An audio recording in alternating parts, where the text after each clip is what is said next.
Let's talk about what actually happens on a wedding day. I'm not talking about like formalities and things like traditions. I'm talking about what actually happens between everything else. Almost every single wedding I've shot, it takes like at least twice as long for the bride to get her wedding dress on than she thought it would. And I tell brides this in advance and I plan for it in the timeline. The physics of a wedding day just changes. Time moves differently. But if you can accept that those things are going to happen, accept that we have planned for it in our timeline, and just embrace the moments, you will still have an amazing morning. When we plan for buffer time in our timelines, it's for moments like this, where our hair and makeup has run a little bit long, but we're still pivoting and we're still getting the really important moments between loved ones. From point A to point B, moving across a venue, moving locations even, all of those things require buffer time, so make sure that's what you're planning for. The other thing people should know is that hiccups will happen, whether it's something you may or may not ever find out about during setup, which has happened multiple times this year at different weddings I've shot. There will be something that goes wrong, and that's okay. That is the nature of weddings. That's why you have professionals.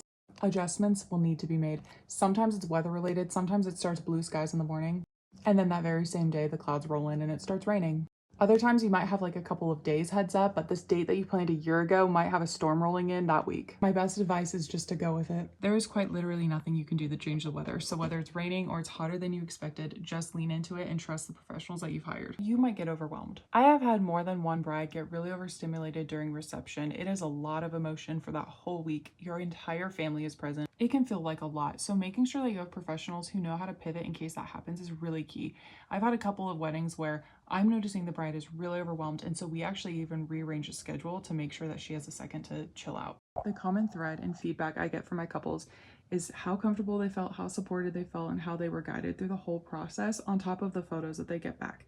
So if you are a 2027 bride or couple looking for a photographer, send me a DM. I'm based in California, but I do travel for weddings. I do get questions about that sometimes. So please reach out and I would love to hear about your wedding.